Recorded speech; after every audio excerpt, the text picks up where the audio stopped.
from the mound. The Giants have won the ball game. Bill Lasky has shut out the Montreal Expos. To the mic. He's the ace of the staff. Let's welcome in Logan Webb. Welcome in Lamont Wade Jr. Honored to have my guest on today, Kyle Harrison. Let's bring a friend of mine in, Pat Burrow. Pat, how are you today? Bill, I'm doing great, man. Glad to be on with you. Giants fans, this is Extra Innings with Bill Lasky. Sponsored by Lenardi's Markets of the Bay Area. Quite simply, the best. On your exclusive home of the San Francisco Giants. KNBR 104.5 FM and 680 AM. The sports leader.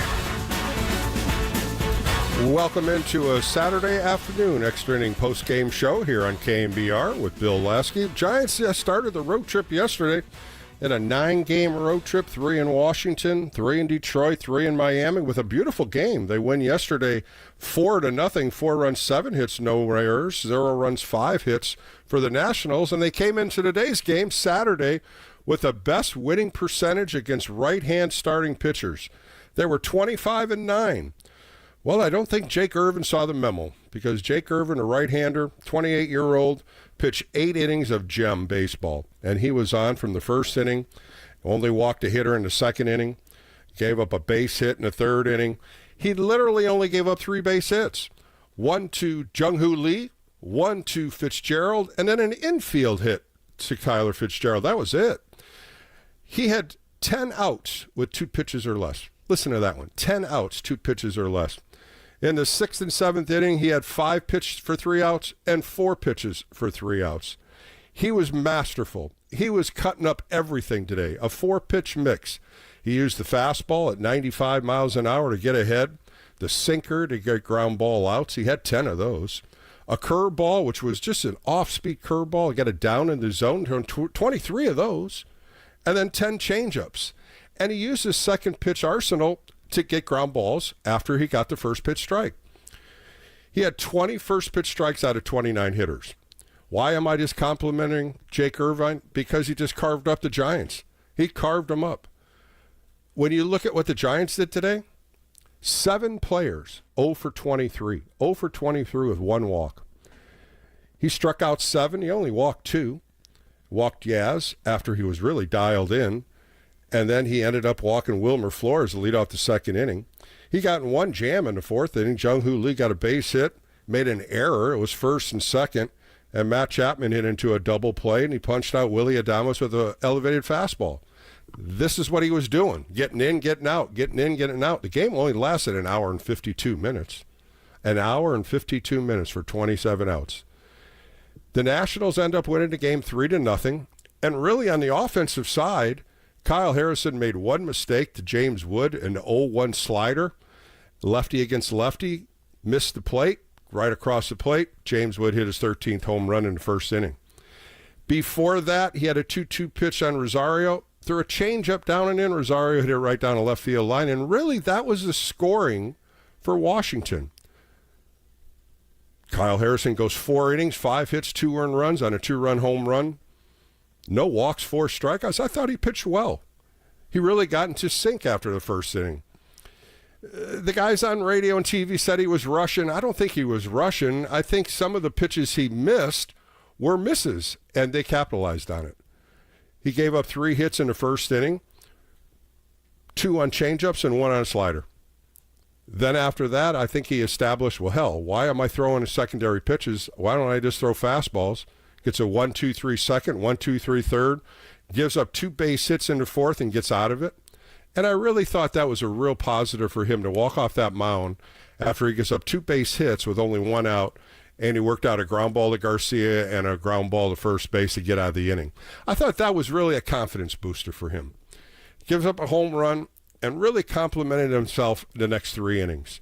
So he goes 4 innings. He throws 57 pitches, which is a good amount for 4 innings. 43 for strikes, and I think that's a real big compliment for him to come out of the bullpen with only 5 innings coming in here, and he went out there and threw strikes.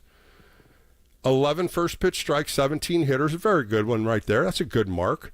5 ground balls, 3 fly balls, and I thought that was a good, solid outing for his first start in the big leagues.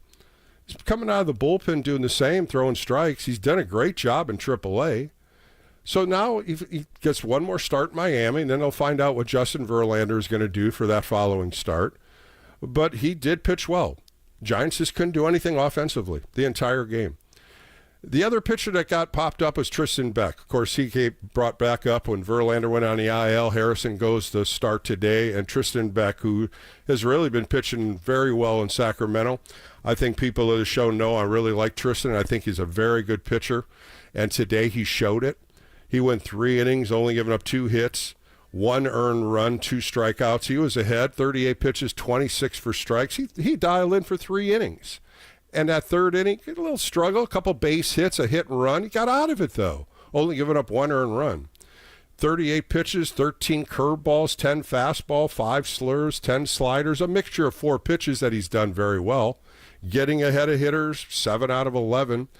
And then, of course, Tyler Rogers comes in, gets a 1-2-3 inning. A very good job on the pitching side. If you look at what the pitching did and what the defense did, it was a good job on that side, but there was no offense today. Why?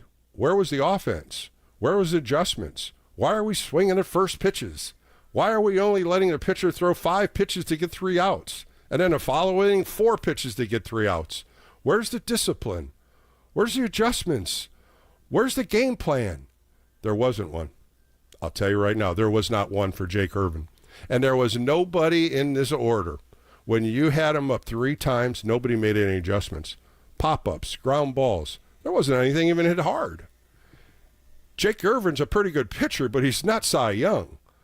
He didn't throw that hard. 95 was tops. He was 92, 93. Straight fastball, 38 pitches. The curveball was good and the changeup was good. And that's where he got his soft contact from. But to go up there and not take pitches on him, that was sad. That really was not a good approach for Giants hitters today. It really wasn't. And you're looking in the 6th and 7th inning when this guy should be getting tired. He had 71 pitches after 5 innings, and they're swinging at the first pitch. Come on, 5 pitches, 3 outs, and then the following inning, 4 pitches, 3 outs. Come on, that's ridiculous. That's not good Major League hitting. I'm sorry, that isn't. And there has to be something different here. When you got 7 guys 0 for 23 and only 1 walk out of them, that was just a bad day on the offensive side. And tomorrow they go up against another right-hander, Michael Soroka, and his numbers are brutal. Brutal numbers. 5.95 earned run average, really over a 6. 1-2. He's given up 13 earned runs in 19 innings. They better capitalize tomorrow. They got the hottest pitcher for the Giants pitching tomorrow, Robbie Ray. 10 starts. He's won 9 of them.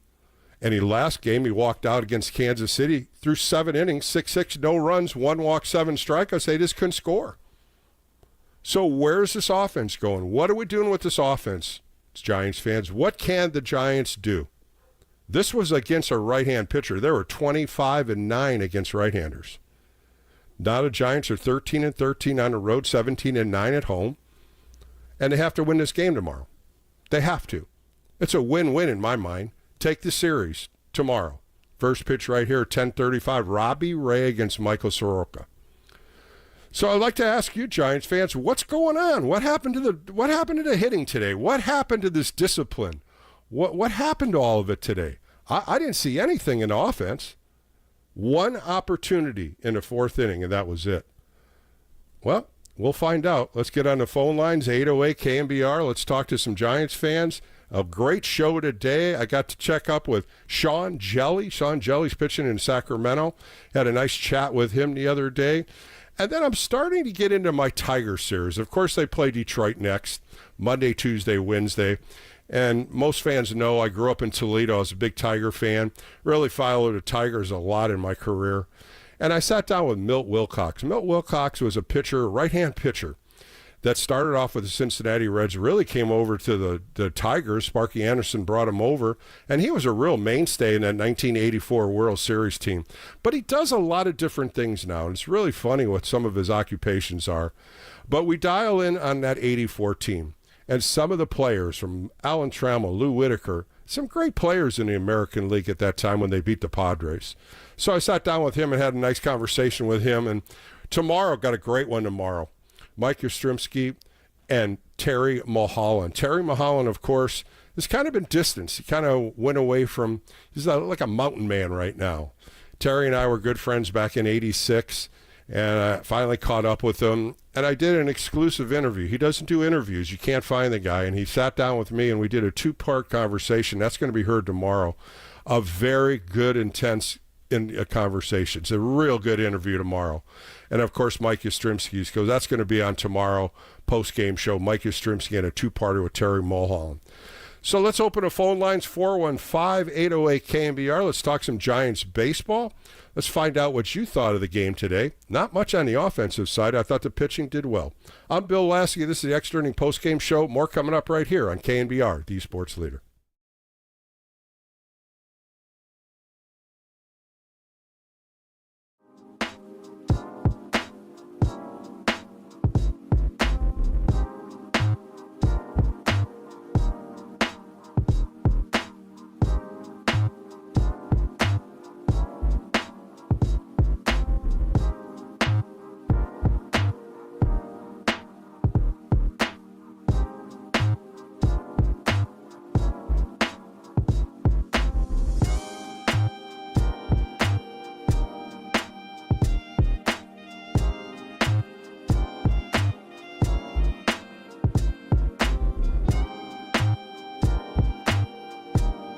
Your financial journey is unique, and Pettinelli Financial Partners is here to help you navigate it with confidence. So whether you're building your future or securing your retirement, their team provides lifelong personal guidance every step of the way. Start planning your financial journey today. Learn more at PettinelliFP.com. The financial consultants at Pettinelli Financial Partners are registered representatives with and securities offered through LPL Financial, member FINRA, SIPC. Investment advice offered through Stratus Wealth Partners, a registered investment advisor. Stratus Wealth Partners and Pettinelli Financial Partners are separate entities from LPL Financial.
This is KNBR Extra Innings with former Giants right-hander Bill Lasky. Sponsored by Lenardi's Markets of the Bay Area. Quite simply, the best. Hear him on your Apple HomePod by saying play KNBR. Play KNBR.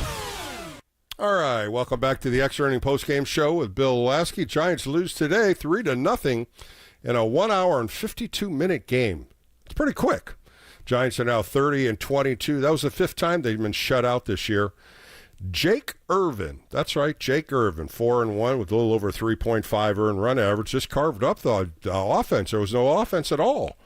When you're looking at 3 hits, 2 by Fitzgerald, 1 was an infield hit, 1 by Jung-Hoo Lee, and a couple walks, they really had no offense even to try to score a run.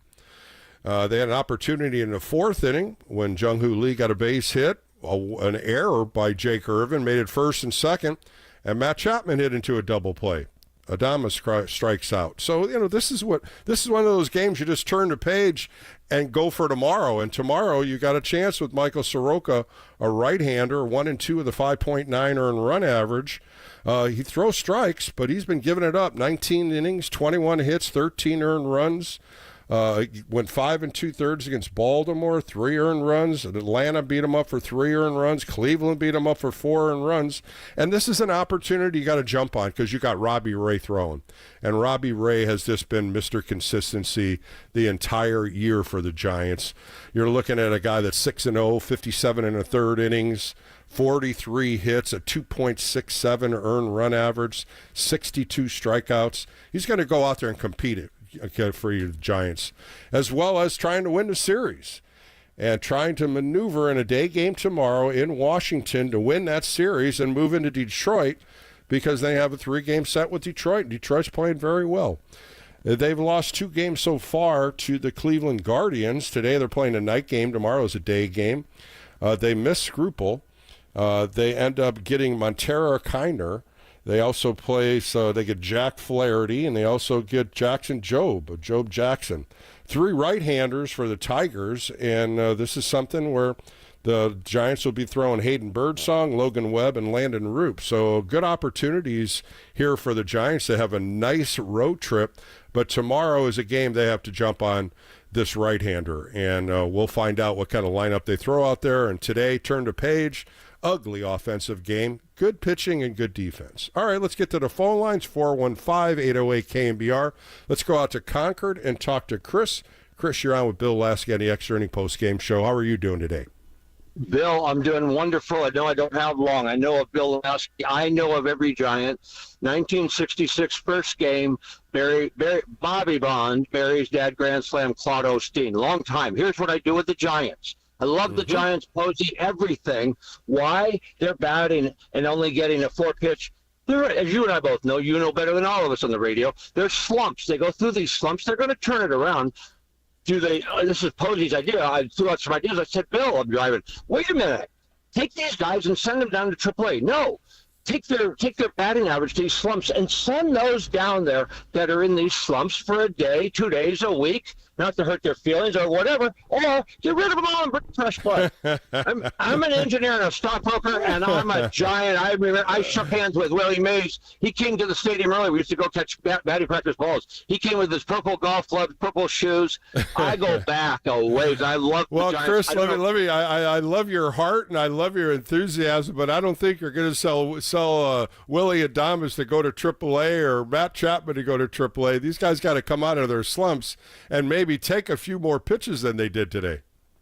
Well, it's for long periods of time, there's got to be some change. Adames might do good to play a couple of games. He's been down there in midseason. All of them have been. I'm just an injection because they're a very good team in a slump, and you're just doing this to give them an emergency shot and get back, guys. Yeah, the offense, though, Chris, the offense has to get going here. You got the pitching, you got the bullpen, you got good defense. It's just getting some counterproduction from this offense. And it just today, Jake Irvine just carved them up, and he really used a 4-pitch mix, used all different pitches. But I just didn't like their approaches the second and third time up, swinging at first pitch. When I said 10 outs with 2 pitches or less, that's not an approach. That's right, sir. Swinging at the first pitch is the indicator. You got it. You're spot on. I love your show. Thanks, Chris. Appreciate your time, man. Have a good afternoon. And, the point of what I'm saying is if I'm going up there to hit, I'm helping the pitcher out by swinging at the first or second pitch. Even if he's ahead 0-1, 0-2 even, let me try to see what he's throwing. And once the game gets going, you will be able to adjust and know what he's throwing in the secondary pitches, the curveball, the changeup. They definitely saw that because that's what they were swinging and missing on.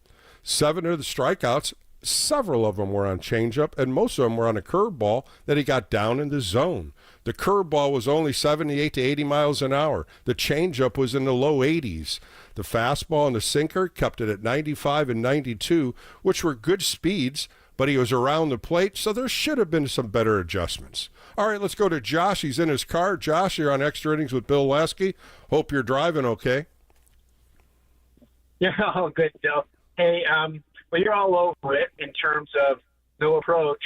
And I was just struck after the game. The guys were talking about that Bo Mel and Pat Burrell have a talk with them. But I thought, why in the world would you have to hear from Bo Mel and Pat Burrell to have approach and take a few pitches? I mean, the Nationals have the worst or the second worst bullpen in the majors. At the very least, I don't care if Irving's throwing a great game. You've got to get some pitches out of him. And do one thing if you're swinging and just drilling balls at the wall and they're catching them. But when you're dribbling soft in ground balls or you're popping up, barely getting out of the infield, why are you doing that on the first pitch? You're just playing right into Irvin's hands and playing into the Nationals' hands. I mean, the bullpen is where you got to go. 100%, Josh. 100%, and I'm going to agree with you because if you looked at the contact, the fly balls weren't even drilled hard. They were outfielders were coming in to catch them. There was nothing that was driven on this team at all today with hard contact. And there's no way you can go up there and tell me Jake Irvin's going to scare me with 94 and 95 mile an hour fastball. Absolutely not. So if you're not making adjustments on trying to go to off speed or secondary pitches he's throwing, then you're not watching the game because I'm watching it, you're watching it, fans are watching it, and we're seeing him once he gets ahead. Everything was soft, curveball, changeup, even the sinker. He got guys to roll over on it. Yeah, I mean, it just played right into his hands. I mean, again, the bullpen for the Nats, that's where you got to be. If you're not going to be able to hit the starter, then get to the bullpen. And that's the problem, Josh. The starting pitcher has been pretty good. Tomorrow, this Michael Soroka, this is the guy that's been one of their trouble points in the rotation, and they have to jump on him early. Anytime you get a guy that's struggling like him, when you're looking at 13 earned runs in 19 innings, if you can jump on him in the first or second inning, get in that bullpen, maybe you could get double digits on the Nationals tomorrow. Yeah, and I'm not going to, it's where the Giants are playing great. They're, 8 games over 500, and I'm not worried about one game, but just such a bad approach. And, I mean, I called you the other night, and I talked about Lamont Wade. I like the guy. I've liked him as a Giant. His OPS is 550, and we're 50-something. Yeah, it's not getting better either. He had two pop-ups today to the outfield, a ground ball to short, swinging early in the zone, too. And Patrick Bailey had 2 punch-outs today on a changeup and a curveball. He missed them, too.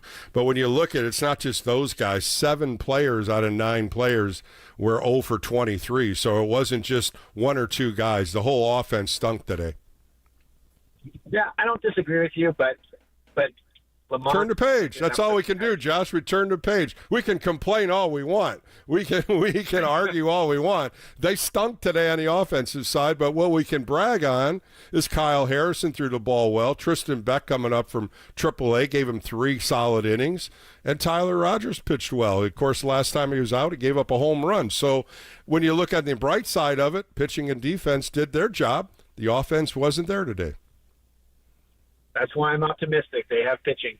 All right, buddy. Thanks for the call, Josh. Let's go to Modesto and talk to Frank. Frank, you're on with Bill Lasky on the Extra Inning post-game show.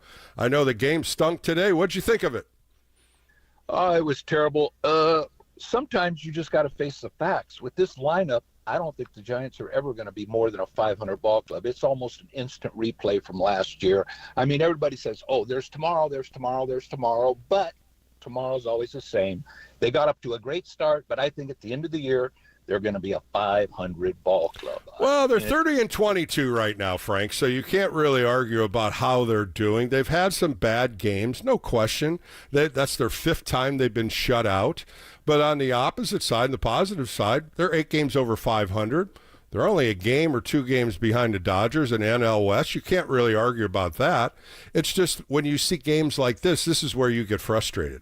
This is where I get frustrated trying to analyze a game, watching hitters, and then watching Jake Irvin go out there in the 5th inning, throw 14 pitches, then 5 pitches and 4 pitches. And he's thrown 23 pitches and got 9 outs. That's the stuff that I scratch my head on. I'm like, what are we doing here? And they didn't do anything. That was the answer. Well, I'm a diehard Giants fan. I was going to the games in the early 60s with Willie Mays, Zapata, McCovey, all those guys. But the thing is, I've seen it before. They do not have the big hitters. Bailey and Wade have to go. Bailey started when he first came up. He looked like he was really going to be a power hitter, a good hitter, but he's just not there. He's never going to hit 200. Wade's never going to hit 200, and you can't play good ball with less than 200. Well, Frank, I threw this out the other night when I was doing Sports Phone KNBR. Maybe I'll throw it to you because you just made a point about Patrick Bailey, the best defensive catcher in Major League Baseball in my eyes. He's calls a good game, the confidence for the pitchers.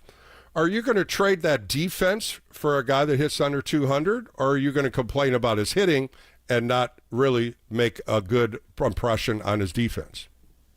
Tell you what, I like Huff. I think Huff is real close to a good defensive, close to Bailey, not quite, but I think he's going to be a better hitter overall than Bailey. Well, Huff, you can't really tell. You might see him out there tomorrow to give him a day off, but I just don't know what they'll do with Sam Huff. Of course, he's the backup catcher they picked up off waivers from the Rangers. He really hasn't been hitting much.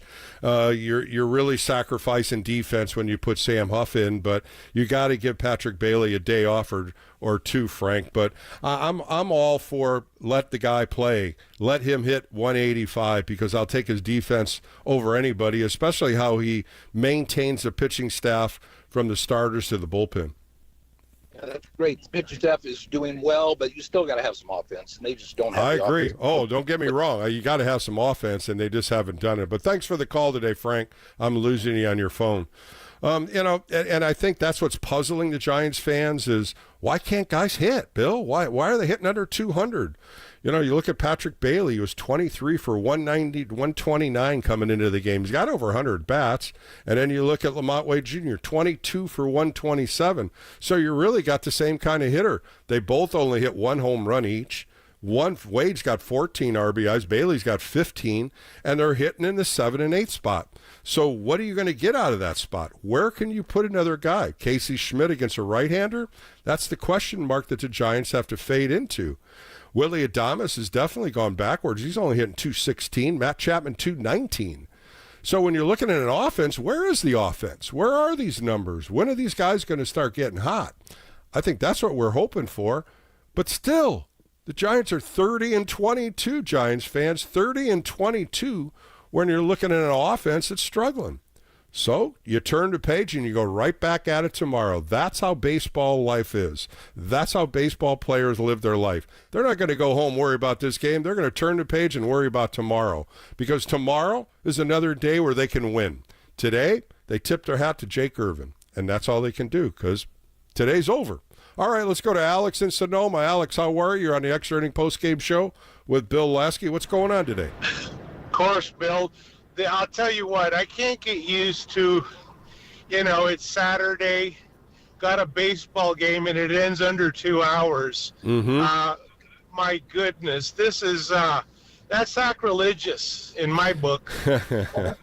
Well, when I saw it, when I looked up at the clock and it was like 2 o'clock and it was almost into 6th or 7th inning, and then I started looking at the pitchers and how many pitches they threw each inning, they were efficient on both sides. There wasn't much offense on either side. A 2-run home run in the first, a little base hit, couple base hits in the 7th for the Nationals, but that was it. It was pitching and defense that rose on both sides. Yeah, and of course, my point, I'm bringing in the new rules that they bring in, pitch clock and trying to speed up the game. But my God, the baseball was never ever played under a clock. It was, it's an American pastime. I'm the kind of guy that I want a double header and let them go extra innings for God's sake. You're ready to sit in that seat for about 6 hours and enjoy baseball. I've done it. I've been there. But anyway, the silver lining is we get to hear you and talk to you earlier, Bill. You know, I love you dearly. I love listening to you after the games, and especially getting a professional pitcher's, you know, what you see is actually more important than us callers. I played the game never professionally. I love it. But your take is, you know, that's the real take, a take from a pro. I will tell you this. I won't trade, obviously, talk about Bailey, the catcher. How in the world are you going to trade a stellar catcher? No way. You know, you're not going to trade him, Alex. Alex, he's the guy that you want behind the plate, the gold glove catcher. And he's struggling. Right, but you know what, Alex, like I just said, you have the 7th and 8th hitter, both almost hitting identical, and something's got to change. One of them's got to get hot. Something's got to change here, because you can't look at 7 and 8 and they're both hitting 175. They both have 1 home run. They both have 14 and 15 RBIs. It's the same guy. So you either got to change it with another player, or somehow, some way, where are you going to split them? You can't really split them, because now you're pushing guys up in the order, and then your base is 7, 8, 9. Fitzgerald, you know, he's doing his job, 285. But he only had a couple little hits today, a little dribbler down at third base. He beat it out with speed. But these guys got to get better at bats, and the adjustments have to help. And they got to put the ball in play more, maybe watch some more pitches. You know, damned if you do, damned if you don't. You win yesterday because you got to their bullpen for 6 innings. You were shut out. Against Kansas City, you lose 2 out of 3 on good pitching against you. Somehow, some way, they got to get better at bats, and they got to score more runs. That's the key. Absolutely. I agree 100%. But I'm just saying, you know, defense is, you know, where you start with the ball team, especially as a catcher. You know, you just can't have a guy that can't throw someone out, or having pass balls, especially in the playoffs, especially if you're blessed to make it to the World Series. Can't have it. Catcher, well, that's where and you also, start. Yeah. you know, Alex, also the confidence pitchers have with Patrick Bailey. And you even got Sam Huff. Sam Huff's caught Verlander. He's caught Robbie Ray. They have confidence with him. And I think that's the key that you want in that battery mate. I have a great interview coming up tomorrow after the game with Lance Parrish, who's one of the great catchers back in the day with so many teams, the Phillies, the Tigers, and we really talked about the bond that he had with his pitching staff and how much they, you know, relied on him to call a good game. And then if they wanted to shake off, he accepted it. But he was a firm catcher. He was a guy that really wanted that one-on-one with each pitcher. And he said there was days, Bill, in this interview, he said there's days I could tell if he had a good breaking ball as soon as he threw it, and then if he didn't, where he was trying to twist it. And I just love that, because catchers see that. They see the movement on the ball, they see the spin on the ball, and they either go in between innings and say, hey, you got to get that spin tighter, because it's wiggling, it's not moving. And you know, I love talking to old catchers like that, because that's how they didn't have analytics back then, you know, so it was all eye contact. I can't wait to hear that interview, because that's exactly my point. A pro pitcher like you, that's crucial to have that relationship and that trust. It is. Otherwise, you're gonna be calling. Might as well be watching A-ball, for God's sakes. Well, and you got a guy that knows scouting reports. Patrick Bailey's one of the guys that goes on planes and just studies all the time. I've heard that from so many different pitchers. He's constantly got the book in front of him with scouting reports. He's got analytics, so he's understanding the next team coming in. You don't see that much. You don't hear about it. Let's put it this way. We don't see it. We don't hear about it. But when I know that, and I'm a pitcher, and I'm like, this guy is studying, what do you know that I don't know? Tell me what you're reading, because I'm getting the same kind of analytic numbers. I'm looking at the same reports. But we get on the same page. If I'm starting, I'm throwing to him, man, you're talking about an encyclopedia information. Absolutely. Remember when Buster, he was stellar when it came to that stuff, how he'd study game before, you know, and that's why all the pitchers trusted Posey so much, because they knew that if he didn't, and he'd tell him game day, look, I'm sorry, but I didn't have time to, to run through the lineup like I needed to, whether he was at a wedding or whatever. It was only a few times, but he was honest enough to let him know that he didn't do his studying for that game. And that like you're saying, you got to love that trust. And it doesn't surprise me that Bailey studies and wins the pitcher's trust by doing that. I think that's imperative. That's why, Alex, I don't worry about it. I would rather see him swing a little better. I mean, his swing path is very shallow sometimes. The soft contact is ridiculous. The 2 strikeouts today, it didn't even look like he was looking to swing at the third pitch. A curveball that was down, a changeup that was way ahead of him.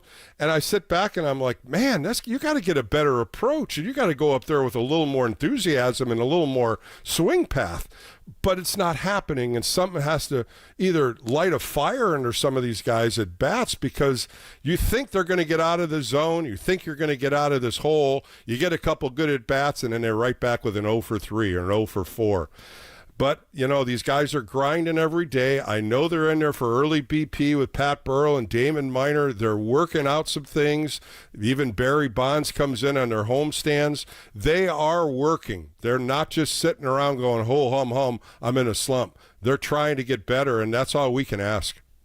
I just want to say that I saw they scanned and they showed Pat, the batter, hitting coach's face. He wasn't happy today. Yep, I agree. I think that whole coaching staff wasn't happy after only getting 3 hits. But, Alex, thanks for the call today. A beautiful Saturday afternoon. You take care, and I appreciate all your kind words today. Thank you, sir. All right, we're going to take a quick break here in the Extra Inning Postgame Show. I got about 3 or 4 calls on hold. We'll be right back, so don't leave me, and we'll talk more Giants baseball right here on the Extra Inning Postgame Show with Bill Lasky on KNBR, the Sports Leader.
KNBR Extra Innings with Bill Lasky keeps the postgame rolling live right here. Sponsored by Lenardi's Markets of the Bay Area. Quite simply, the best. On KNBR 104.5 FM and 680 AM, the sports leader. All right, back on KNBR, Extra Inning Postgame Show with Bill Lasky. A beautiful Saturday afternoon here in Northern California. But in Washington, D.C., it wasn't too pretty for the San Francisco Giants. They got shut out for their 5th time this year by the Washington Nationals. Jake Irvin threw 8 innings, 3 hits, 2 walks, 7 strikeouts. Threw 96 pitches, 64 for strikes, and the Giants ended up only getting 3 hits. 2 of those by Tyler Fitzgerald. One was an infield hit, and one by Jung-Hoo Lee. He walked 2 hitters, walked Flores and Yastrzemski.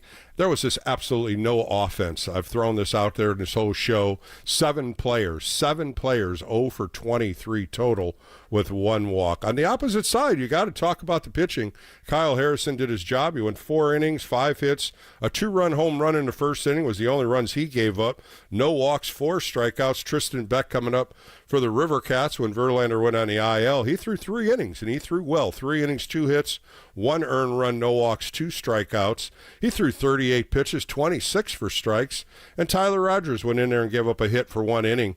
So you got to look at what the offense did. Nothing. You look at the pitching, did great. You give up 3 runs. That's what you need to do to win big league games, and the defense played well too. So turn the page, turn in tomorrow, 10:35, first pitch right here on KNBR. Robbie Ray takes the hill against Michael Soroka, a right-hander that they should be able to beat up. He's getting beat up pretty well this year. 19 innings, 13 earned runs, 4 home runs. But as we always say, turn the page. You never know what's going to happen tomorrow. And if the Giants can score early and get into this Washington National bullpen, because the bullpen right there, you can see where the numbers really go from there. A 6.22 earned run average for the Nationals bullpen. They're 29th out of 30 teams. They're the worst almost out of 30 teams. And the Giants are the best with a 2.6 earned run average. Somehow, some way, if they get early runs and get in this bullpen, maybe, and I say maybe, on a Sunday, they can get some double digits to score some big runs. And then go into Detroit for a 3-game series. All right, let's get back to the phone lines. Let's go to Greg up in Portland. Greg, how are you? You're on the Extra Inning Postgame Show. How you been, buddy? Hi, Bill. I just wanted to comment on one of the callers earlier. Bailey has come around to become a very good catcher, and he's developed himself into this. He wasn't playing like this when he came up, and you know me, defense. You're a catcher. You were a catcher. Yeah, and I don't care. And like Bailey, I couldn't hit.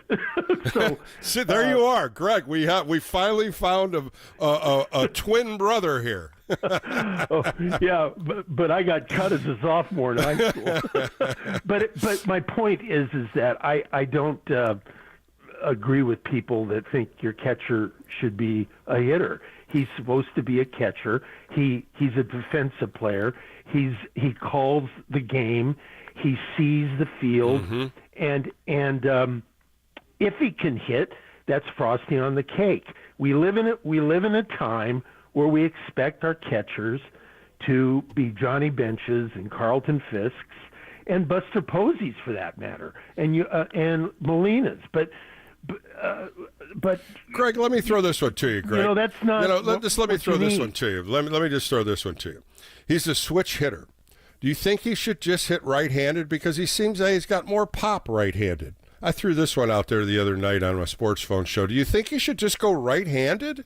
Because the left-hand swing's got so much soft contact, maybe he just goes one-sided. I would say to him, again, I played the game and I've been around kids and stuff. And I would say, look, you're having a difficult year this year particularly. Why don't you go to your strength, which is right, and see if you can see if that does something there. But I don't know if it'd change. I don't know if he would do that. I don't know. Yeah, because that's like back in the day when Chili Davis was a switch hitter and he couldn't hit right-handed, and all of a sudden they said Chili be about left-handed, and he goes, no, I'll figure it out right-handed. And one of the things I go back about switch hitters And Chili said this to me, and Chili was a very good friend, still a good friend of mine. He goes, it's all about the eyes. It's not about the swing, it's about the eyes, because your right eye watches it differently when you're hitting left-handed, and your left eye watches it differently hitting right-handed. And I never thought about that. And you, Greg, as an ex-player, think about that as a switch hitter. Your eyes do manage to see the ball differently. And maybe something like that affects a switch hitter. I've never heard that, but boy, that makes sense. That's that sounds very much. If you think about it, just standing there and you're looking out of your right eye as a left-hander, and you look out of your left eye as a right-hander, you can see what I'm talking about. And maybe something in the distance, something to watch the ball. Maybe he's not picking up the ball, because today, batting left-handed, the changeup he swung wide over. It didn't even look like he was close. And then he gets to the curveball, and he swings right over that. It wasn't even a good solid swing on either one of them. And he was in the hole. And everything he pushed out to left field, he didn't even come close in pulling a ball today. Well, okay, but let's go back to what a good catcher he's become. He had those two beautiful putouts earlier, a couple of days ago. He's really coming around. Statistically, people are saying he's the best in the National League. Well, 12 out of 27. 27 runners stole. 12 of them he's got. That's pretty damn good right there. Yeah. And earlier another caller said, and you know me, I've been calling and talking to you for a few years now, defense wins, pitching wins. The Giants are fun to watch again. They're 8 games over, 7 games now. No, they're 8. 30 and 22. Excuse me. But I can't believe I said that. I used to, I'd say, oh my God, they're 1 game under. I'm so happy. But they're going to be. I don't agree with the caller that said they're going to be a 500 club. I don't either. I think these guys. It's Memorial Day now. I think they're going to finish. 4 or 5 over. Let me throw this one to you, Greg. It's a 9-day road trip, 9 games. They're 1-1. What do you think they'll be in after 9 games? I said 6-3 the other night. A lot of people were going 5-4. I had a lot of callers. I said 6-3. They could go 6-3 because they've been so plucky. But they're playing Detroit, and they have not played well against the Tigers for about 2 years now. You match up, and they have not played well against the Tigers when both of these teams have been bad. I look at it this way, Greg. They win tomorrow. They win 2 out of 3 against Washington. I say they can win 2 out of 3 in Miami. That's where I look at it. Or 3 out of 3 against Miami. Miami's way under 500. See, we don't agree on that. Miami is a graveyard for them. They never play well against the Marlins. They're like Colorado for them. It doesn't matter if they play in Miami or if they play on San Francisco Bay. They don't play well against the Marlins, and they don't play well against the Rockies. We'll be able to argue at this point, Greg. I just look at the team. I don't look at where they play and who they play. And the Marlins are a young team. That's why this game tomorrow, to me, means a lot, because I think they can win this series and go in Detroit with some momentum to play a good team. Detroit's lost 2 games against the Guardians. Scruple's pitching Sunday, so they miss him. They have 3 right-handers going against them, Flannery being one. But these other 2 young guys, they haven't been pitching that well for the Tigers. So I'm going the other way. I'm still sticking with my 6-3 record. I'm with you, Bill. I'm just a little more skeptical. And I'm leaning towards 5-4 more than 6-3. But listen, I like these guys. They're playing well. They're not making errors. They're not making mistakes. They're hanging in there with their defense and their good, their good base running. They're just playing better baseball. So if you don't hit, you can still win some games. Yeah, you're right. Well, Greg, as we're talking, I got 3 texts from different people. They all said 5-4. So I'm going to see if I'm right and all you guys are wrong. But thanks for the call today. And we'll find out, Greg. We'll find out by next weekend who's right and who's wrong. I appreciate your time as always. Let's go to San Francisco and talk to Mike. Mike, what's going on today, buddy? 7-2. Whoa. Okay. All right. I like the optimism. I like it, Mike. Okay. So I was thinking a couple things today, Bill. One, not to mess with you again online. Two, two, it's not funny. It's not funny. I'm just me. But two, Bob Melvin's got to send guys on base with Fitzgerald reaching twice today and Lee reaching once on the road. Got to send them more often. Yeah, they had a couple jumps on Fitzgerald where he got off and then he stopped, and they just said, was he going to go or wasn't he going? And then the next pitch, Yastrzemski flew out to center. The other one was that infield hit, and Yastrzemski grounded out to first. Opportunities there, with one out in the third, maybe. In the fifth inning, there was 2 outs. And even I think Dave Fleming said if you steal them and if you get some throwing out, you still got Yastrzemski leading off next inning. Mike had a bad day today, boy. He just didn't swing the ball bad at all against Jake Irvine. He just was under the ball. He grounded out to second, flew out, shallow to center, ground ball to first. Kind of in a little mini slump there Mike Yastrzemski's in. I think he's having his best season ever, but the fact is that Fitzgerald has 15 runs scored this year, and he should be hitting at the top of the lineup.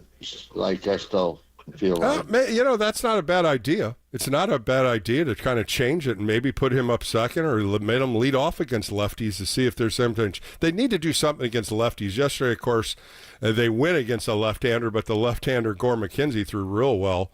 But, when you look at what they did today against a right-hander, they came in, Mike, with the best percentage against right-hand starting pitchers. When you look at it, they're 25-9 against right-handers, but Jake Irvin carved them up today. What did you think of Jake Irvin? Why couldn't they hit him today? To be honest with you, today I gave up on watching the offense. I started watching defense and pitching. And I'm happy to do that. It's pitching was good today. Did you like Kyle Harrison? It's part of baseball. Yeah, I thought Harrison and Tristan Beck threw an excellent curveball. Right? Yeah, I did too. I think they had sharp breaking balls. I mean, Harrison after the first inning went fastball heavy. No question there. He threw 42 fastballs out of 57 pitches. In the first inning, the changeup hit a double. The slider, second slider he threw the first one to Abrams, got a strikeout. The second one he threw was to Wood, and he missed location completely and went more or less in, and it came across the plate. James Wood, the 22-year-old superstar, didn't miss it, and he rattled a home run. And then when Ruiz got that base hit, later in that inning, it was a changeup, and all the secondary pitches they lit him up on the first. After that, I don't think he threw many, because when you're looking at the count of when you're looking at 57 pitches and 42 fastballs, there wasn't too many off-speed or secondary pitches he threw after that first inning. That's always been Kyle's strength, is to go right at you. But I think that he handled throwing things later in the game a little bit more honestly. He was throwing fastball inside. He uses the fastball like outside of the strike zone a lot, which I can appreciate. And tomorrow we should be able to see what Robbie Ray can do against this left-handed lineup the Nationals throw out there. If he's got that quick slider going, the changeup, his arsenal for 10 straight games has been perfected. He's been really consistent, and we'll see what he can do tomorrow. 10:35 first pitch, Mike, and hopefully I'll get to talk to you in a post-game show. Thanks for the call again. Let's go out to West Sacramento and talk to Pugsley. Pugsley, you're on the Extra Inning post-game show on a beautiful Saturday afternoon here in Northern California. How are you doing today? Oh, I'm doing great. You're right. It's beautiful. I'm just calling in. Oh, you made a reference to Chili Davis. I got a Chili Davis foul ball at Candlestick in 1986. Was he hit left-handed or right-handed, Pugsley? Which way was he? I would say he was left-handed because it came off of the tarp. We kind of had good seats right there. It bounced off the tarp right there. Keith Moreland tossed it to me. Of course. Well, was Moreland with the Cubs at that time or the Astros? No, I think it was the Mets. Oh, the Mets. Okay, that was later in his years. Yeah. But anyway, I might have my years and dates crossed up, but I'm old enough to have watched you play too. But also, what I called about. Hey, wait a minute here. Where'd that little side punch come into? All right, Pugsley, I got you now. You're my brother. You're my brother. But hey, what I called about, the pitching. I mean, we can't say any more about our pitching right now. Yeah. The last 2 days has just been awesome. It's been awesome. The bullpen. But, we're a team that we're not scoring runs. We come in bunches. What bothers me is, I don't know if it was last weekend or I might have my days messed up, but 3 days in a row we laid bunts down, and all 3 of those runs scored that bunt was laid down for. And today, Chapman, I love him at third base. He's my third baseman. I won't trade him for anything. But he came up once with no outs, runner at first, nothing. First and second. Second. Yeah. Again. Mm-hmm. And it's funny, Pugsley, because I thought that. I really thought about that at that same time. I'm like, he could bunt him over because they really didn't get to Jake Irvine, and it would have been a great bunt. It would have been a surprise attack, no doubt. He has not been hitting well so far in his road trip, and it's only been 2 games, but still, 1 for 3 yesterday, got a base hit in the 8th inning. Today took a 0 for 4. I was thinking the same thing. I was like, could you surprise attack right here and just lay a nice butt down, get him over to second and third, or even maybe you just bunt a base hit? I mean, it doesn't work all the time, but that was a situation, right there. That was a situation for a sacrifice right there, especially with he's struggling a little bit, you know what I'm saying. And also I went to a couple A's games because I don't live that far. I used to have season tickets at Rivercast back in the day, but the kids had to go to college. But anyway, there was the net. I went to 2 games and I'm sitting, 4 rows from the net. I'm having a tough time looking through the net. Yeah, it's adjusted. I mean, a lot of people have thought that when they first came up, and I saw it at Center Health. They pushed the nets all the way down the sidelines. They're doing that at all the ballparks, which saves a lot of people because most of the time everybody's on their phones or not really paying attention. It's difficult at times, and if you're that close to the net, it would have to bug you. It would, because it seems like anything you're looking through, you're kind of looking through all the little holes on the net sometimes. Yeah, I'm looking forward to going again, but I'm going to be up high because we used to have tickets on the third base side, and the kids could sit in the front row. They'd save all the seats for the family, and they would never use them, so the kids could sit in the front row. And the first baseman come in. I got a bucket of balls here. The kids got back in the day. I enjoyed my time when I was up there. Of course, I did TV for 3 years up there on weekends when the Rivercats were there with Johnny Dasco. And I had fun. That ballpark was just fun for me to go up there and see the fans. And there's a lot of good quality Giants fans that are in the Sacramento Bay Area. Yeah, I mean, you look at the stats; they're getting more here than they were in Oakland. Yeah. But it's different. I know that demographics and all that. The athletics aren't. The athletic players are not happy there. The athletic fans, they're not happy either. It's just not working out as they thought it would. Not. But Pugsley, we'll find out. It's going to be home run heavy here pretty soon when June and July come around. You know that the ball's going to fly out of there. But thanks for the call today, Pugsley. Hey, great talking to you. Call me in more. All right, let's go to Dino. Dino and Pacheco. Dino, you're on Extra Inning Postgame Show with Bill Lasky. Watch the game today? No, I didn't watch the game today, Bill. But I was driving home. I had a busy day today, but I was driving home, and I've talked to you before about this, gentleman, Bill.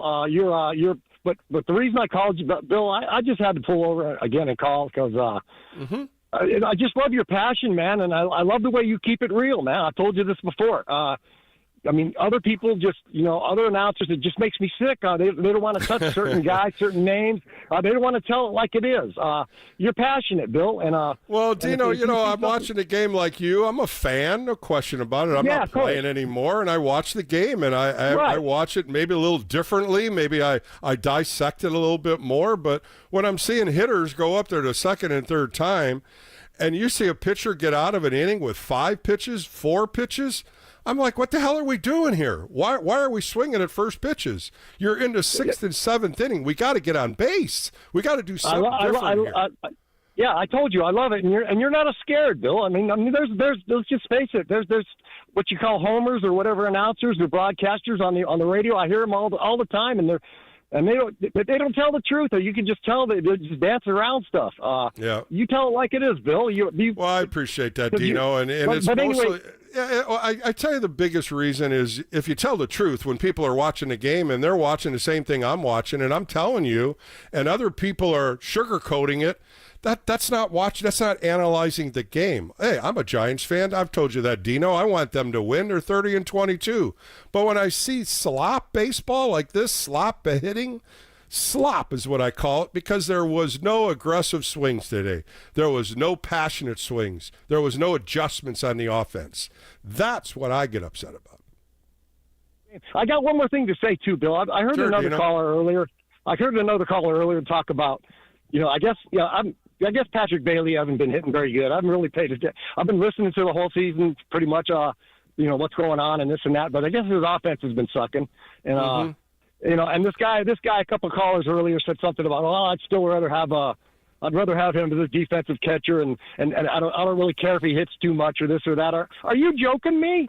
You got to have both. You got to have it. You got to be good on both. You got to get better on that other side. I mean, your defensive side, you're shining. Yeah. You're the best, but you got to work on the other side because that's a big hole in the offense. And the Giants need him. They need him to start hitting. Yeah, they need Lamont Wade Jr. to start hitting. Right, you can't just keep saying, I wish. Do it. Do something different. Yeah, that's what I was going to say, Bill. It's every position. You got to be good on both sides, on defense and offense. And one other thing, Bill, and they say it in football all the time too, and that guy said it too. That same caller just a few callers ago, he said the same thing too, and it kind of makes me sick all the time. They say it a lot in football. Defense wins championships. Come on, please. Well, you know what? You got to look back at 10, 12, and 14, and I'm going to go back in time where you had good pitching, good defense, but you also had timely hitting, and that's the third part of that they usually don't talk about. Defense and pitching, timely hitting. We need to just get basic hitting. I think that would make this team prosper so much more. To be good in both offense and defense. I mean, that's just the way it is. I'm right there with you, Dino. Let's see what we do tomorrow. Like I said, you can't do anything today. We can talk about it, tell them to make adjustments. What are they going to do tomorrow? Tomorrow, I think, is a big game. If they can rally around Robbie Ray, who's been pitching lights out for 10 starts, get some early runs, add on, forget about today, and get double-digit runs tomorrow and move into Detroit against a very good Tiger team for a 3-game series. That's the momentum I want to see him do. Right on, Bill. Good talking to you, Bill. Thanks, Dino. Thanks for the call, man. Drive safe. I appreciate it. And I think that's what the whole passion of baseball is. You want your team to win. You want your team to do well. It's not me tearing apart the offense. It's about me saying, why aren't we getting better at bats? Why aren't we getting more at bats? 0 for 23 and 7 players. That can't happen. This offense is better than what they're showing us. They're better in not scoring runs. They need to score more runs. And let's hope tomorrow brings that day. And let's hope tomorrow this can be a whole different postgame show where I'm bragging about the offense, bragging about the pitching, and bragging about the defense, because that's what makes Giants baseball win. And I think that's what we always engage in watching Giants baseball. They're 30-22. They're 8 games over 500. They're playing good baseball. Let's get it better, though. And I think that's what we want to see tomorrow with Robbie Ray on the hill. 10:35, first pitch. All right, coming up next, Sean Jelly. He's been with the Giants up here in the big leagues for the last couple of years. He got put down to AAA, and he got optioned out. And, I talked to Tristan Beck about a month ago and had a real nice conversation with Tristan Beck and Sean Jelly, who I've got to know here in the last couple of years. It's a hard time in AAA. It's a hard time when you're in a major league and you go back to AAA. But I don't want their mindset to be a AAA pitcher. That's why I like talking to them. That's why I want them to keep their mind on the big leagues, because they're big league pitchers. Tristan Beck, I was so proud of him, what he did today. He came up here and threw 3 innings for the Giants today.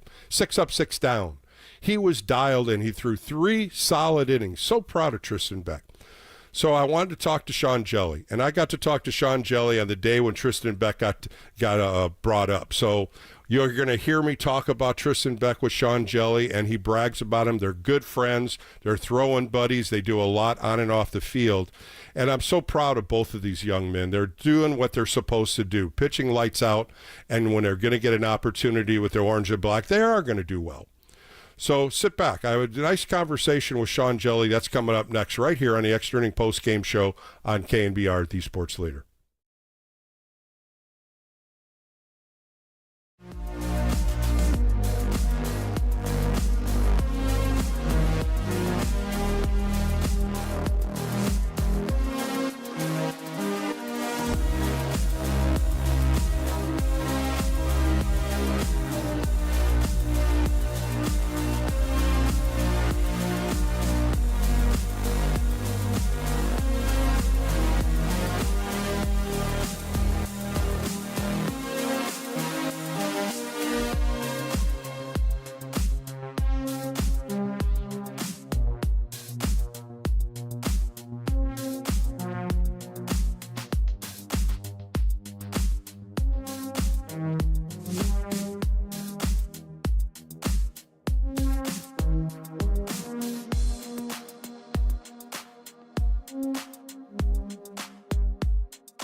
Bill is back. Fired up, bringing it, all excited. This is KNBR Extra Innings with Bill Lasky. Sponsored by Lenardi's Markets of the Bay Area. Quite simply, the best. Listen on your Google Home smart speaker by saying play KNBR.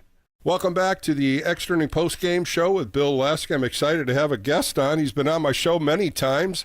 Of course, he's pitching with the Sacramento River Cats all the way from Minnesota, where he was born. Let's bring in Sean Jelly. Sean, how are you? I'm doing well. Thanks for having me on. It's always a pleasure. Oh, it's a pleasure always to talk to you. And, you know, I followed your career when you signed with the Giants in 2018, but I never really got to talk about University of Kentucky Wildcats. Why did you choose that college coming from Minnesota, and what was the times you had there? Well, how fun was it? I didn't have a ton of offers or even choices, really, going into after my junior year of high school. I knew I wanted to get outside of Minnesota and play and experience somewhere new, and I got on a team in Chicago to play with just to get on a little bit more of a collegiate circuit. And the recruiting coach at the time at Kentucky saw me, he followed me, and he was able to get me on campus. And once I got on campus down there in Lexington, I fell in love with the place, and I knew that's where I wanted to be.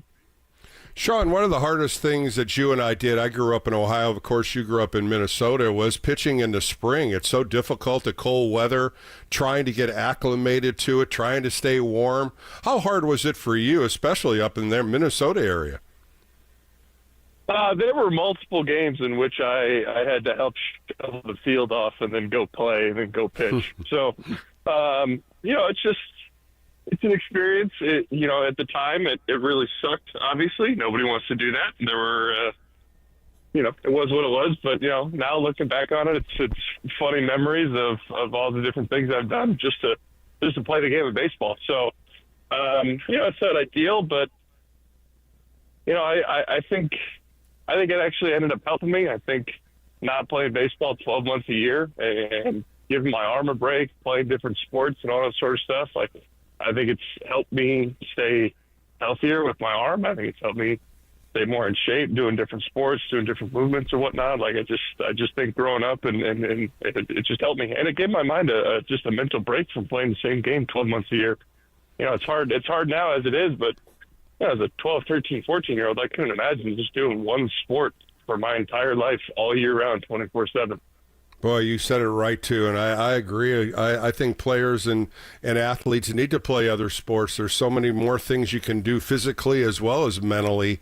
But, we go back to when we were in high school and college, and mobility, agility. We were both tall. I'm 6'5". Of course, you're 6'11".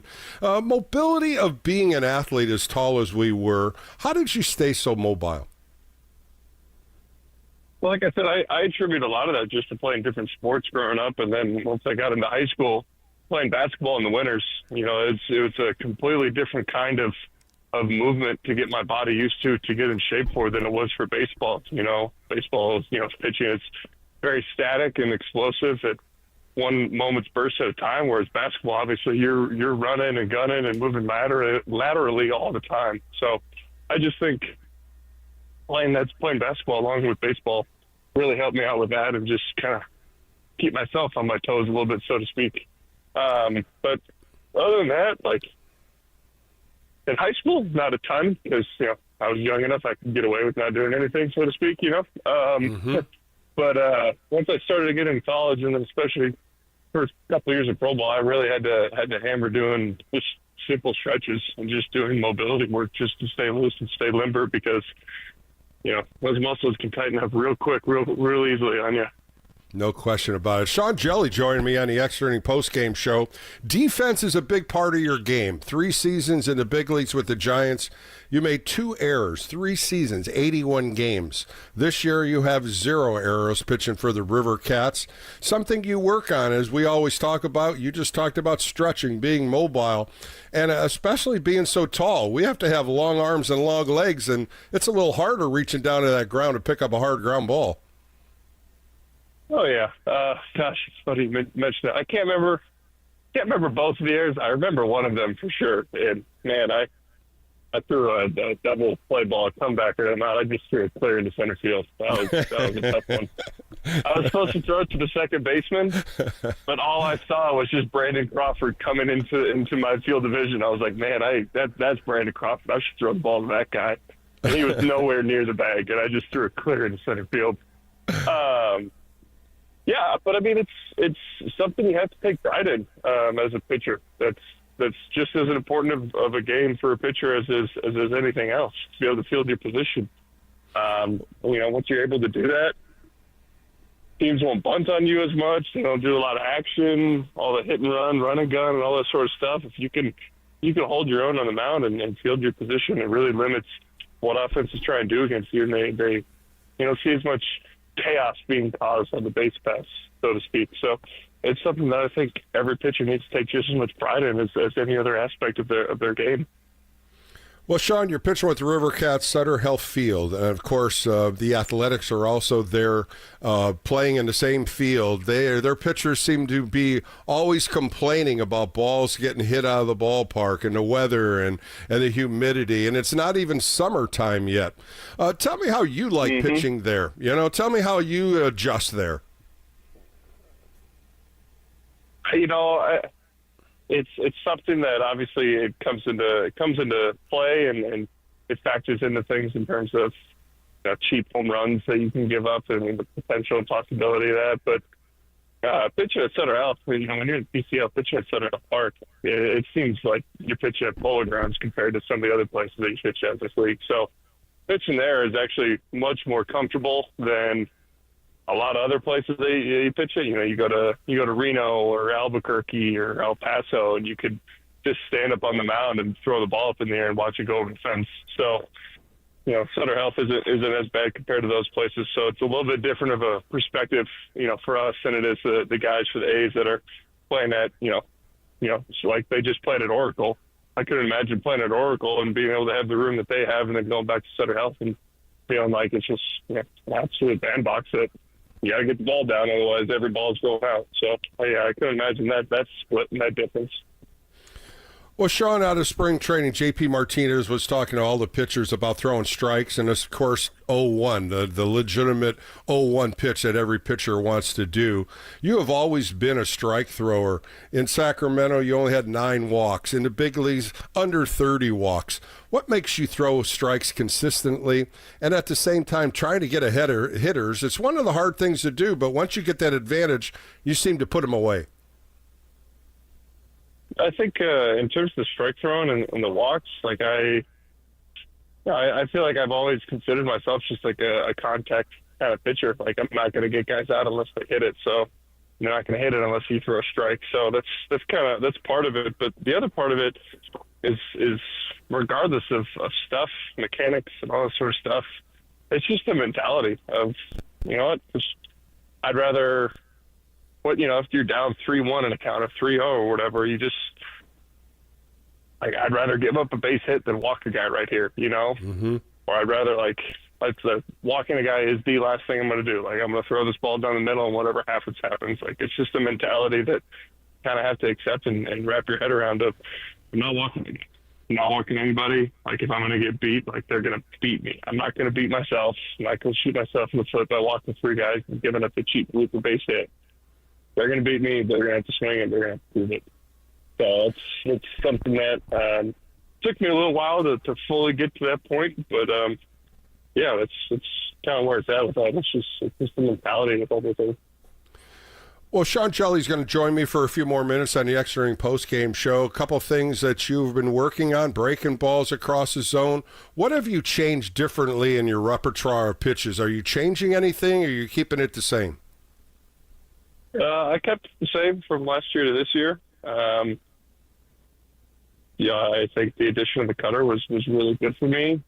It's still been an effective pitch for me and opened up a lot of different avenues, especially against left-handed hitters for me. So I kept that. I think if there were conversations of moving me back into a starting role, I would probably have to come up with a 4th pitch, just because hitters are too good and I need that 4th pitch. But right now, staying out of the bullpen and throwing 1 to 2 innings at a time, I don't think that's entirely necessary. not to say that I don't, every once in a while catch play, you know how it is. You go, hey, I'm gonna throw this change up and see how it is. And you just, do your work and finish up and mess around a couple of pitches before you go about the rest of the day. So, maybe one of those pitches one of these days will click and I'll have a fourth pitch in the arsenal. Well, another friend of the show, Tristan Beck, is your throw-in partner, and he told me about a lot of things that you guys try to do together, especially the mental approach, staying positive, being with the River Cats, and different things off the field. And friendships mean so much, and he says that Sean Jelly has become a very good friend of mine. I really would love to hear what you have to say about Tristan Beck. Tristan's awesome. He's been great to have down here. Obviously, we would love to both be in the big leagues, right? That's the eventual goal, but we're both making the absolute most of being here, and we're having a great time doing it. Tristan is very, very intelligent. I jokingly tell him that he's too smart for his own good in terms of like overanalyzing a pitcher, a hitter, or whatnot. He's very cerebral. He's able to just analyze, the hitter, the pitch, the situation so naturally without having to go through, all of the data on an iPad. He can just kind of do it himself. So it's pretty cool to be around him for that and just have that perspective. Because me, I'm a little bullheaded, a little more bullheaded of just like, I think this pitch is going to get him. I'm going to throw it until he proves me wrong. Like Tristan, like I said, is just so cerebral. He's able to just pick it apart and do it so well. But he's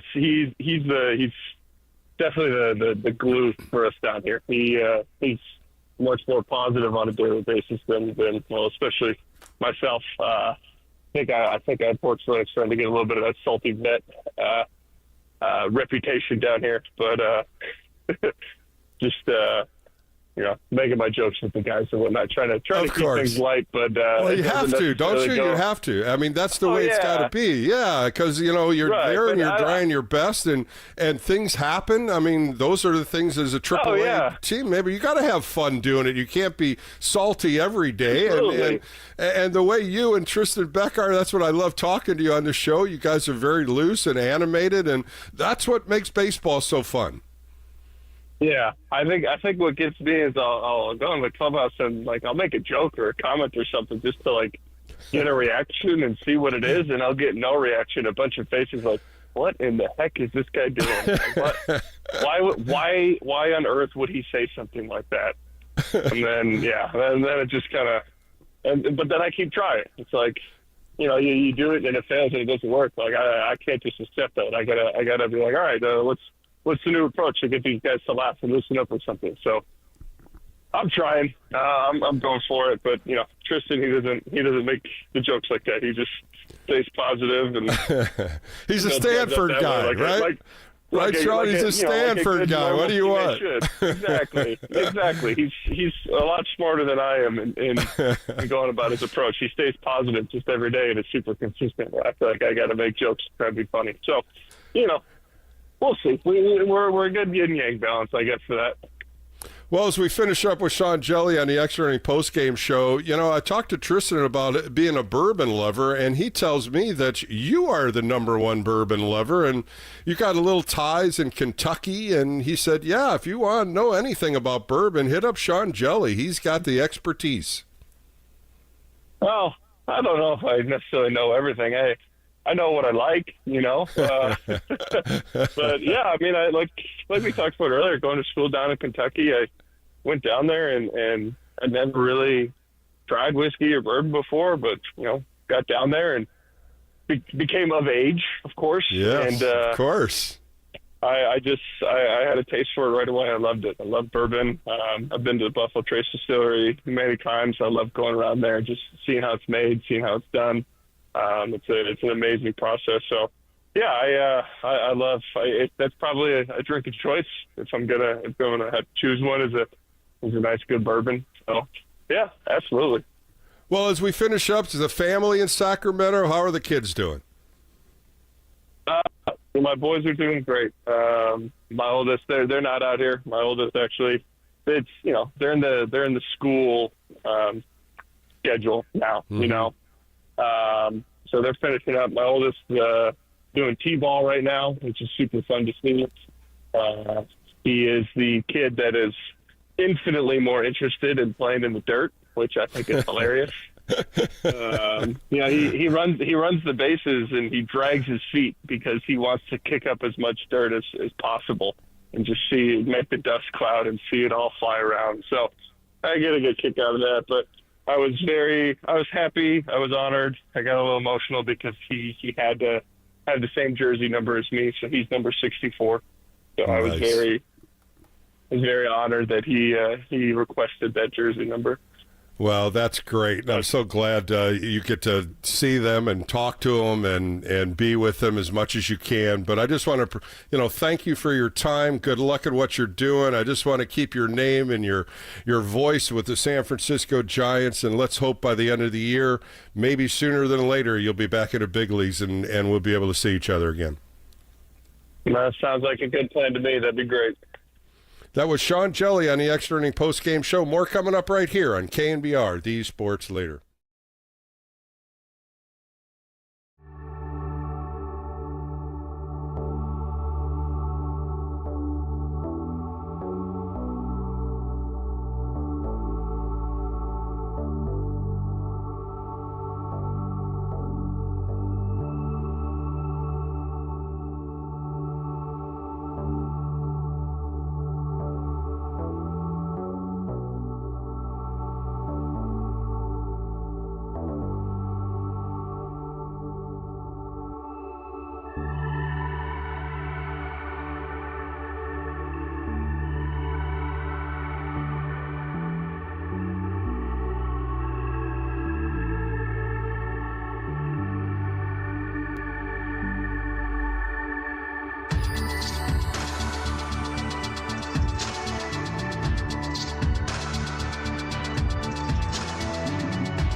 The game may be over, but we know you want to talk more ball. So KNBR Extra Innings with Bill Lasky continues. Sponsored by Lenardi's Markets of the Bay Area. Quite simply, the best. We are KNBR 104.5 and 680, the sports leader. Back on the Extra Inning Post-Game Show on a Saturday afternoon with Bill Lasky. I want to thank Sean Jelly for his time and wish him the luck, just like Tristan Beck. These are two guys that have been with me for a good 2 to 3 years. We talk a lot, and I was just so happy to see Tristan Beck come up today and throw 3 innings, 2 hits, 1 earned run, 2 strikeouts, no walks. Really threw the ball well, and it's a good compliment to him to get back into big leagues and do well. And I wish the same thing for Sean Jelly. All right, the Giants lose today 3-0. That was earlier today. Jake Irvin went 8 innings, 3 hits, 2 walks, 7 strikeouts. On Bob Melvin's post-game show, he just said he threw and missed the barrel all the time. Threw in, threw away, off-sped. And, you know, when you off-speed pitches, this is the big thing. You get ahead of hitters, and you can get them to jump with the curveball out of the zone, the elevated fastball, the nibble on the corner. And that's what Jake Irvin did today. 96 pitches, 38 fastballs, 25 sinkers, 23 curveballs, 10 changeups. That is a 4-pitch mix. Pitchers out there, if you can go out there and throw a 4-pitch mix like this and mix pitches like he did, and he got 20 first-pitch strikes out of 29 hitters, he deserved that shutout. I was really surprised that Davey Martinez didn't let him go out in the 9th inning, but he ended up putting Lopez out there to get his first save of the year with a nice, clean 1-2-3 inning. Tomorrow, first pitch, 10:35, right here on KNBR. The Giants are going to try to win this series before they go off to Detroit for Memorial Day afternoon game. Tomorrow, Robbie Ray takes the mound, 6-0, 57 1/3 innings pitched, 43 hits, 2.67 earned run average. Exceptional year for Robbie Ray right now. He's had 10 starts. The Giants have won 9. His last start, 7 innings against Kansas City, 6 hits, no runs, 1 walk, 7 strikeouts. What the Nationals have that he can carve up are left-handers. They have a bundle of left-handers starting in this lineup, and I think the advantage goes to Robbie Ray.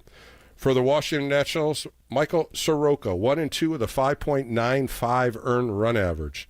19 2/3 innings, 21 hits, 4 home runs, 13 earned runs. That's right, 13 earned runs in 19 2/3 innings. So if the Giants can get to him early and get into this bullpen, this is where the Giants can salvage this third game. The Nationals bullpen has 6.22 earned run average. They're 29th out of 30 teams. That's how bad that bullpen is. And the Giants on the other side are first in the bullpen earned run average with a 2.66. That game starts again tomorrow at 10:35. After that, the Extra Inning Postgame Show will have one hell of a show tomorrow afternoon. Terry Mulholland pitched 20 years, pitched with the San Francisco Giants and the Philadelphia Phillies. I ran into him. I really have worked to try to find Terry. Terry does not do interviews. He has just been away from the world. He's got a house way up in a forest up in northern Arizona, and I finally got him to come down, and we had an exclusive. We really had a nice, long conversation. It's a 2-part conversation. We're going to play it tomorrow. Before that, I had a nice sit-down with Mike Yastrzemski. So both those interviews are on tomorrow. It's a day game, so we'll be on early in the afternoon. A great time to put your radio on and listen to Mike Yastrzemski and Terry Mulholland.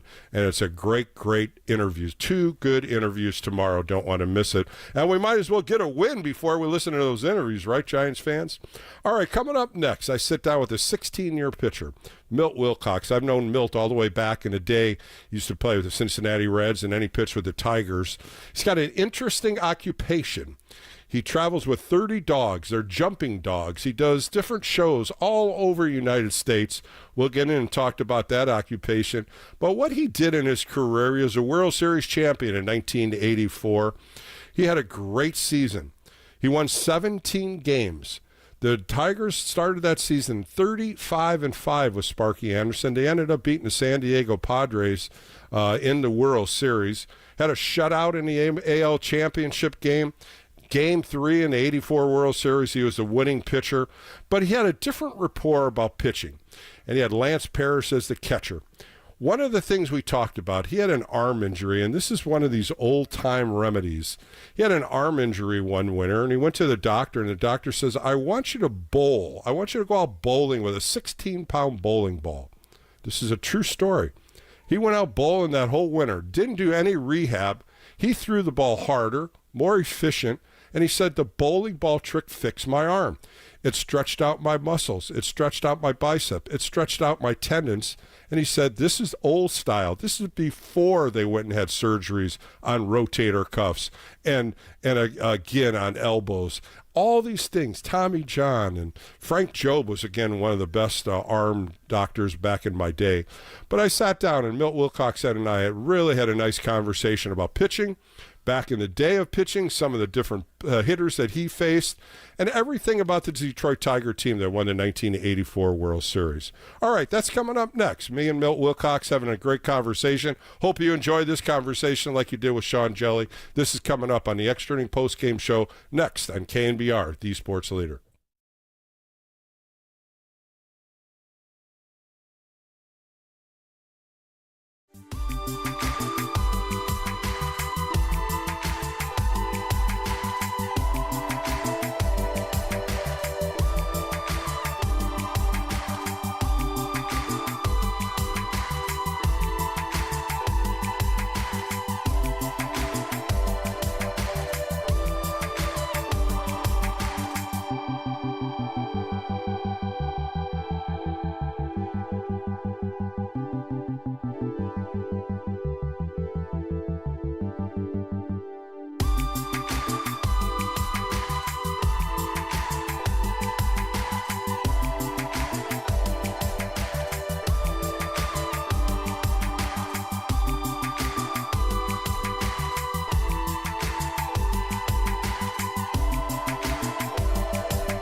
listening to the former Giants righty. It's KNBR Extra Innings with Bill Lasky. Sponsored by Lenardi's Markets of the Bay Area. Quite simply, the best. Heard on your Apple HomePod by saying play KNBR.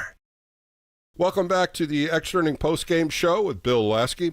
My guest pitched 16 years in Major League Baseball, and for 9 of those years, he pitched with the Detroit Tigers.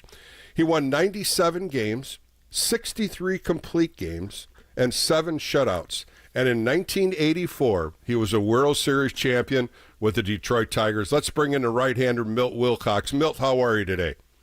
I'm doing good, Bill. How's it going way out there on the West Coast? Yeah, a little warm, but we're getting there. It's a nice time of the year out here, and I know you are traveling. You live in Florida.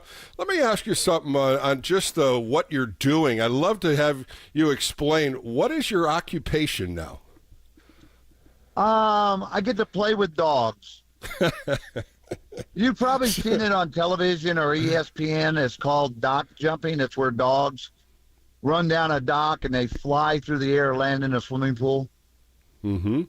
And so that's what I've been doing that for over 20 years, and we do about 70 or 80 shows a year. I've already been out to California this year, so we go all over the country and put these shows on. How many dogs do you have, and what kind of breeds are they? Well, we just had an event just a couple days ago in Richmond, Virginia. We had over 240 dogs come through in 3 days. Wow. And are they small dogs, big dogs? What size are they, most of them? Any dog that can swim, people can bring their dogs over and try it. Wow. But we get now we're getting a lot of Belgian Malinois, Labs, Whippet mixes, a lot of Whippet mixes now. So anybody, and Golden Retrievers, Pit Bulls, any dog, anybody that has a dog that can swim can try it. Oh, that's enjoying for you. I know it is, and you travel a lot doing these shows. And let's get into your career a little bit. You grew up in Oklahoma. You went to Crooked, Oklahoma High School, and it was a small school. Crooked Oak. And you played basketball and baseball, a 2-time sport athlete. What did you like better? Did you like basketball a little more than baseball? Actually, I like basketball a lot better, but I was a 6'2" center on my basketball team, and I had to guard all the guys that were 6'8", 6'9", 6'10". But we did well. I mean, you know what? I made all conference and I did well. My senior year, I averaged 19 points and 21 rebounds a game. Wow, pretty impressive. So, and I did that, but you know what? I wasn't going anywhere in basketball. Yeah, but I was just going to say that baseball you did extremely well also, and you ended up getting a scholarship to University of Oklahoma. But before that happened, the Cincinnati Reds came knocking on your door, and they drafted you. Were you ready to sign as out of high school, and were you mentally and physically prepared to start professional baseball? Probably not, but you know what? I really didn't want to go to college. I was a good student and everything else, but I just wanted to play baseball. You know how that is. You just want to get out there and play. And I was lucky enough. I was a second-round draft choice of Cincinnati, and when you're a second-round draft choice, you get a lot of perks. You get more chances than the rest of the guys. You're absolutely right, and that definitely worked for you, Milt, because in 1968 you signed. And in 1970, you've been brought up to the big leagues already at 20 years old. Tell me a little bit about that fast lane through the minor leagues. Oh, it was amazing. My first year I was in a Class A league in Florida, and I got to pitch against the Yankees, and they had Thurman Munson, Cliff Johnson, all these guys, all these great guys on their rookie league team too, right? And I pitched against them. I beat them. I had 18 strikeouts against them. And so it kind of fast-tracked me through the minor leagues and then next year in 70, I was pitcher of the year in the American Association, which is AAA, and Vida Blue just happened to be in that league also. A good friend of ours out here, as well as a great athlete for the A's as well as the Giants. You end up getting to the big leagues in September 1970 with the Cincinnati Reds. Sparky Anderson was your manager. You go out your first game, you throw 5 innings, and you get the win against the San Diego Padres. Right then and there, you established yourself in front of Sparky Anderson's eyes as one of his pitchers. How did that feel? And boy, oh boy, you joined a hell of a team.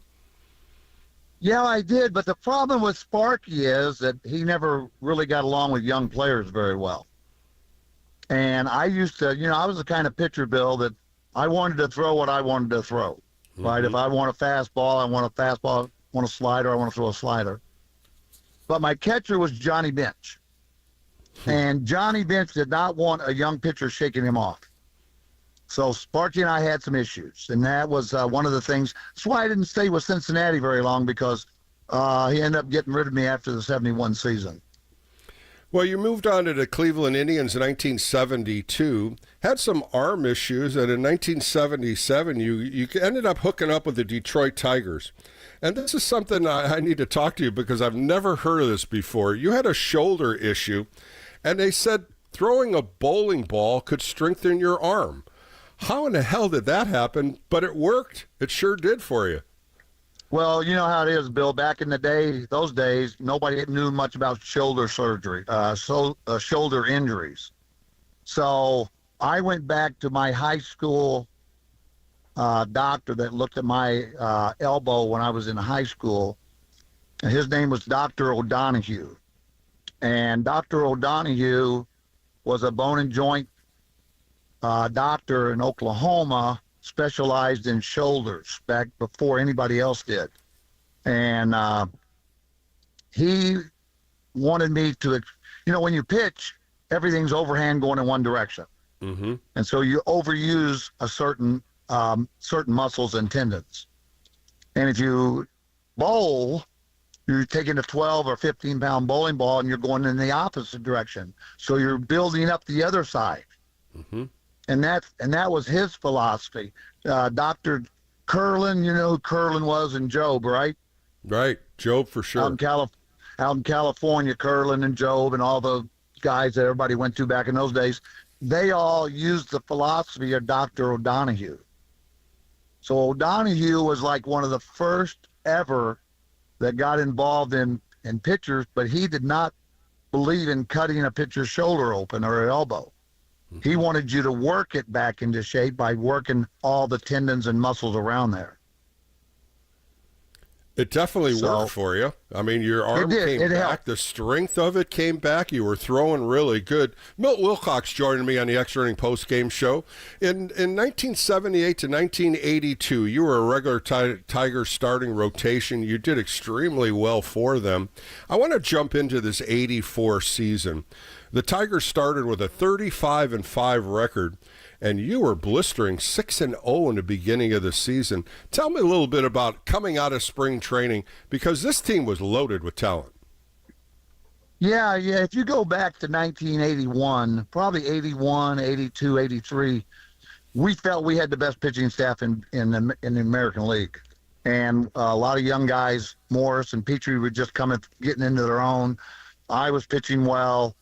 I mean, we pitched really well. We just needed a couple of, 82, we just barely missed the playoffs. 83, we missed by a game. So in 84, we just put it all together, and it was a outstanding year, phenomenally, and it just everything went. Sparky was managing good, and Roger Craig was handling the pitching staff, and everything was just headed in the right direction.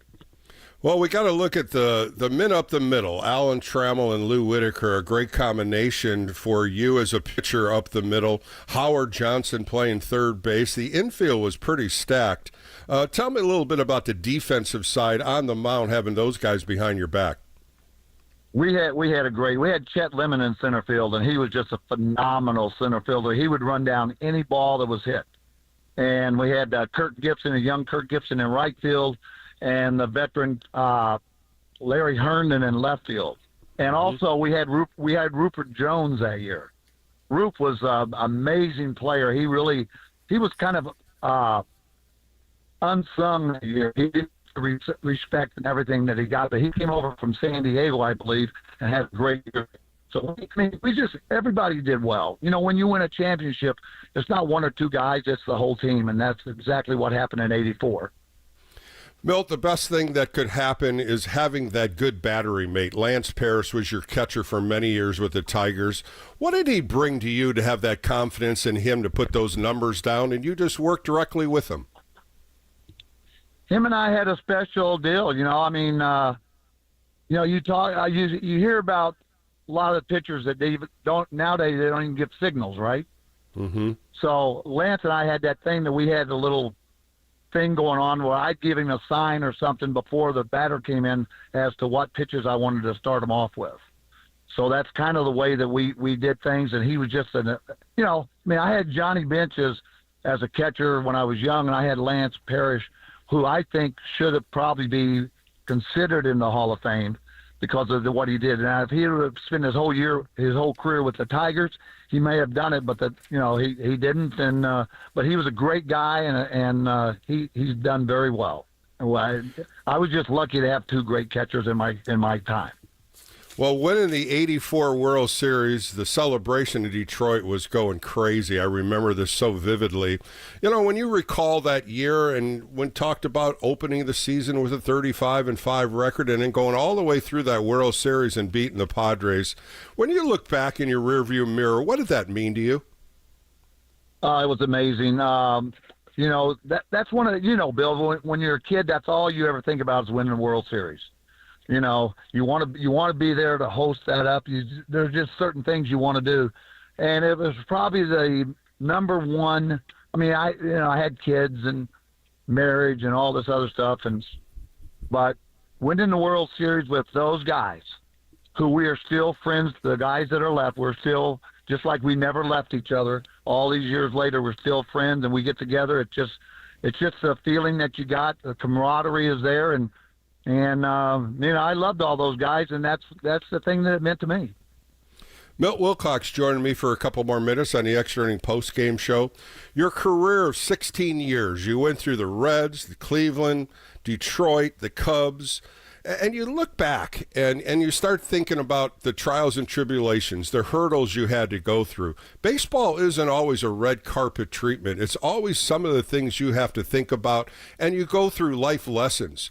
What are one of the things that you recall that you just said, man, this is tough. I got to get through this? Well, you know, when the thing that still sticks with me is that when I signed with the Cincinnati Reds back in those days, you know, there was a lot of racism in baseball. And I'm not saying between the players. I'm talking about the owners and black players back in the day. My first roommate was a black player from North Carolina. His name was Tim Grant. You know, ball players, we don't look at people by their color. They're our teammates, right? They're just our teammates. Correct. Mm-hmm. And Tim Grant and I was roommates together, and I had a guy, my manager then was a guy by the name of Bill LaJoy. Mm-hmm. Everybody knows Bill LaJoy in baseball. And so Bill came up to me and said, Robert Howsam, who was the CEO of the Cincinnati Reds, called and says he doesn't want you rooming with Tim Grant. And I said, well, why? And he says, because of his color. And they didn't want a white ball player rooming with a black ball player. And I go, well, what color is he? And he goes, well, he's black. And I go, so? I said, it doesn't make any difference. He's a ball player. That's the way we look at things, right? And he said, well, if you stay with him, it could hurt your career. And I said, if it hurts my career, I shouldn't be in this game. And 2 weeks later, they moved me up to A-ball from Rookie League, and that's how they got me out of his roommates. So that was one of my life lessons I learned very early. I was 18 years old. And, you know, there's other things along the line, but that's the one thing that stuck with me the most. Milt, as we finish up here, 16 years, had a great career, gone through life lessons up and down. If you had to thank Major League Baseball, how would you do that? I couldn't. It's one of the most phenomenal things that I've ever done, and the camaraderie and all the great players. The only thing I wished is that, you know, back in those days, Bill, when we pitched against you, let's say, we didn't like the guys on the other team. Mm-hmm. You know, it was like the Giants against the Tigers. We hated those guys, you know. Mm-hmm. The game's changed nowadays, and I like it that way. I like being friends and being able to go out, having a beer with the guys and talking to the guys. We didn't do that back in those days, but they do that now in sports, and I think that's a great thing. Yeah, I totally agree with you. You couldn't even say hello to the opposition when the opposition came on the same field. I remember those days when Frank Robinson was our manager. He would just scowl at you if you even nodded your head at a friend from the other team. He wanted you to compete at the highest level, and Milt Wilcox, you definitely did for 16 years. Well, I had fun. I loved to pitch just like you did, Bill, and we had a good time. Well, thank you for your time, Milt. Have fun with those dogs. And again, thank you for your time today. All right, buddy. Let's go. Go Tigers. There you go. Milt Wilcox on the Extra Inning Postgame Show. More coming up right here on KNBR, the Sports Leader.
This is KNBR Extra Innings with former Giants right-hander Bill Lasky. Sponsored by Lenardi's Markets of the Bay Area. Quite simply, the best. Hear him on your Apple HomePod by saying play KNBR. Play KNBR.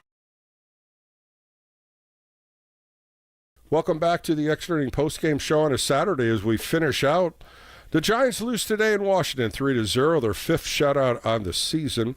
Kyle Harrison got the loss, pitched very well. He went 4 innings, giving up 2 earned runs. It was a 2-run home run in the first inning against James Wood, the 22-year-old superstar with the Nationals. Tristan Beck and Tyler Rogers finished up the game. Great pitching on the Giants side, but there was just no offense. As Jake Irvin wins his 4th game, he's 4-1. He pitched 8 innings, 3 hits, no earned runs, 2 walks, 7 strikeouts. The Giants just could not do anything. They only had 3 hits today. As Jung-Hoo Lee got 1 of them and Tyler Fitzgerald got 2 of them. Tomorrow, 10:35 first pitch, Robbie Ray against Michael Soroka. And Extra Inning Postgame Show will be right on after that. But I want to thank my guests today, Sean Jelly and Milt Wilcox. Both of them will be on the All KNBR podcast if you don't listen to them today and you want to hear them later on. I want to thank my producer, Double D, Danny Dunn, for producing the show, and all you callers calling in. It's always a pleasure talking Giants baseball. And like I said, we'll do it again tomorrow. 2 good interviews on the Extra Inning Postgame Show, Mike Yastrzemski as well as Terry Mulholland. As well as for Bill Lasky, have a great rest of the night. Be safe, be well. More coming up right here on KNBR, the sports leader.